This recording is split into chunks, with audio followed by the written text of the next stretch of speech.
Hello and welcome to blog number 37, me learning to play the Melodeon.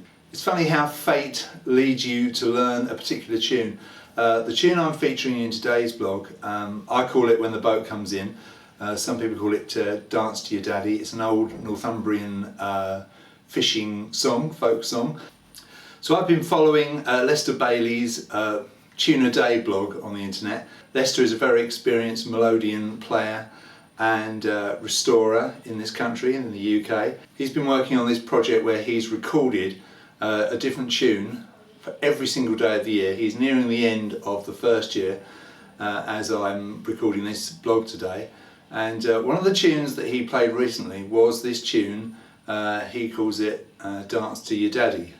And he plays it on a one-row Melodeon, because it is actually only a two-chord song. It's perfectly possible to play it on a one row.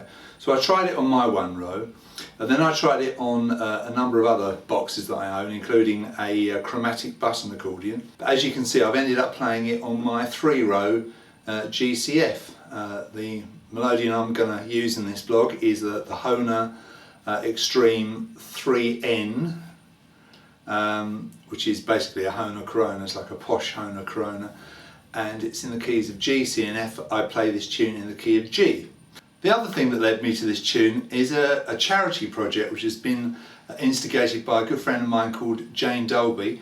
I worked with her a few years ago on a sort of similar project, but she's launched this project in memory of her husband, who sadly was lost at sea.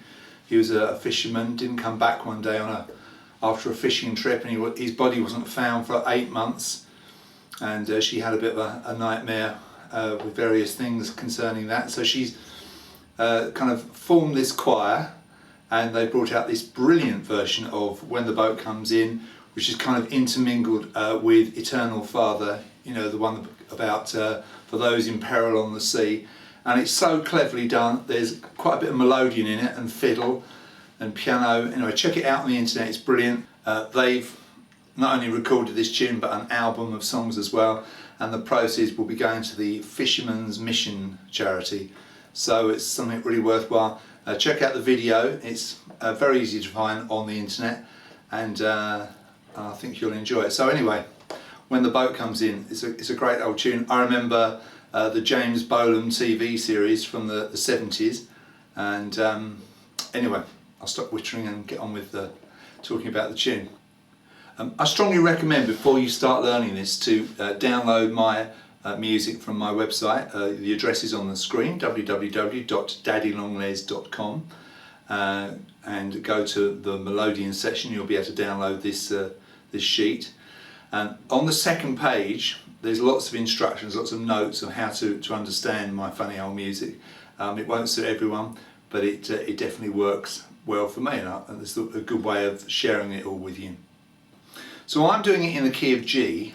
On this Melodeon, all I have to do is play these two buttons, because if I do this, pushing, I've got the G, and I do play the same two buttons, pulling, I've got the D that I need. So it's all G and D, and basically the way I've done it is each line is either a push or all pull.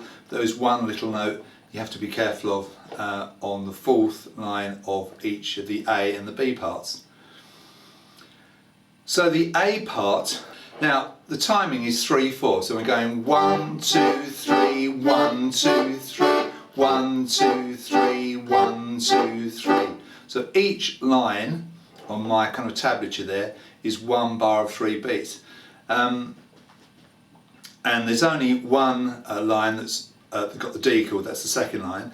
If you want to understand my kind of hieroglyphics there, the little arrow pointing in means a push, bellows are being pushed in, and the arrow pointing outwards to the edge of the page is a pull. So you're pulling on the second line, pushing on all the other lines. Now you'll see some rather strange notation here. It says G5, G5, G5, C4. Basically, as long as you understand the rows, this is a 3-row Melodeon, and it's got 3 basic keys. Obviously you can play more than that, but this row is the G row, the G major row. This row is the C major row. This row is the F, so it's called a G-C-F Melodeon. And basically, if I say G5 on my music, it's the G row, and it's button 1, 2, 3, 4, 5. So if it's on the push, that's the note you get. If it's on the pull, that's the note you get. I won't go into which note that you actually get from playing those buttons, just to suffice to say which button you need to press for the moment. You'll see some tiny numbers on top. Those are your right hand fingers. Now, you're not using your thumb, so finger 1 is your index finger, finger 4 is your little finger, so obviously your middle finger is finger 2 and your ring finger is finger 3. So on that first line, you start on G5, the 5th button down on the G row, which is this one, and you've got the whole of the line is pushing the bellows in, and you play G5, G5, G5, that button 3 times, and you can see it says C4. That's the C row, the middle row, button number 4. The number 1 on top tells you first finger, and then you cut back to the G row for G4, button 4, G row, and then G3 to finish the line. That's your "You shall have a fishy." Okay, so that's pretty straightforward. You're only using 2 of your rows on that line. Now the second line, I'll do the bass in a minute, let's just deal with the right hand. The second line, you see the arrows pointing towards the edge of the page, so you're pulling out here.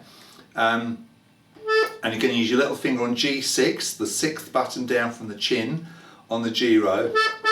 3 of those, over to F3, that's the row nearest the bellows, nearest these switches, button 3, finger 1, okay, so then you go back to the G row, G5, and then you play a note on the C row, it's C3, so all that's on the pull.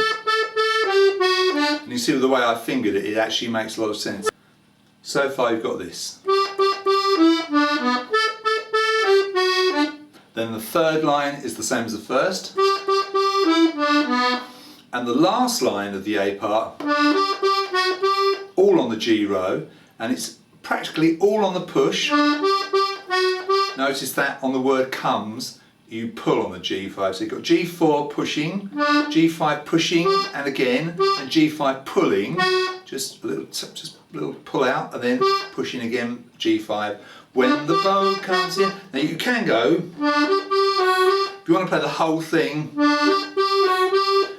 pushing, you can get that note, that F sharp, by playing button 1 on the C row, pushing, but I tried that, in the end I went for that, just a slight change of direction. I actually found that was easier. And that after is what the Melodion's all about, the pushing and the pulling. So you got, so there is your A part, just the right hand.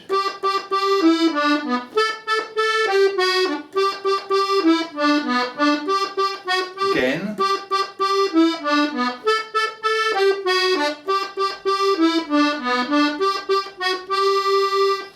Now, let's put the left hand with that.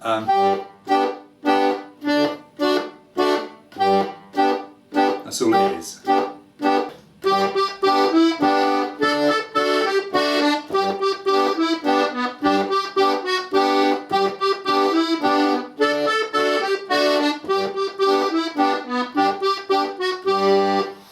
Okay, let's have a look at the B part now. One of the main reasons I like the 3 row is that you don't have to do too much inning and outing, fast changing of direction. It's very comfortable. I mean, the essence of Melodeon playing really is that inning and outing, and which you definitely have to do on a 1 row and a 2 row. But the 3 row really lends itself to this kind of comfortable, lots of notes in one direction kind of playing. And so that's why I like it, and as I say, having experimented on several boxes, I found it the most comfortable in this, and I found I could get all the notes as well. Couldn't quite get all the notes I wanted on a 1 row. So the B part starts a bit higher. It's G6, so button 6 from the chin on the G row, finger 3, 2 of those. Then you go to the F4, 4th button down on the F row. I'm sure you're getting the idea by now, finger 1. back to G6, up to G7. I say up because it's up in pitch, isn't it? Although it's sort of down geographically, if you like. So dance to your daddy. Now, I did do a change of position on this right hand wise, but I actually found it's easier just to stretch down. Do it like that, see? So to, because it's still G6, but it's pulling, of course. 2 of those, and then stretch down to F3, bring your third finger to G5, and your first finger to C3. I found that easier to do that. So you've got... On the next page, it's the dance to your daddy bit again. And then... My little man, that's the same as when the boat comes in. Notice different fingers. Because of where you are, it's easier to use fingers 1 and 2 on this. The same idea as the end of the A part, you've got that very quick change of direction on that G5 coded note. So there is your B part, right hand only.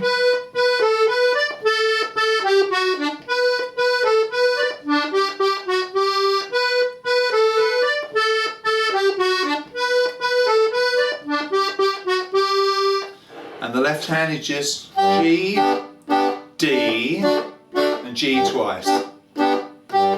Same again.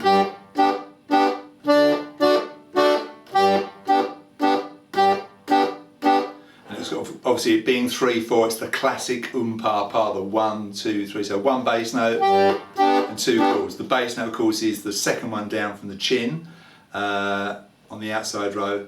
And the chord, the G chord, or D chord, whichever way you're going, is the button nearest to the chin. So let's put the bass with the B part.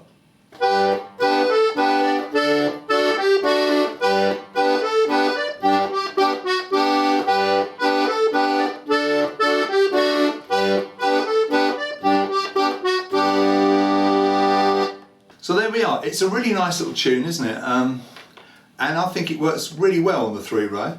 If you've got one of these instruments, by all means have a try it, and if you haven't, see if you can figure it out on a 1-row or a 2-row. So there we are. That is the end of blog number 37. I've been playing for about 2 years and 3 months now, and I hope you enjoyed it.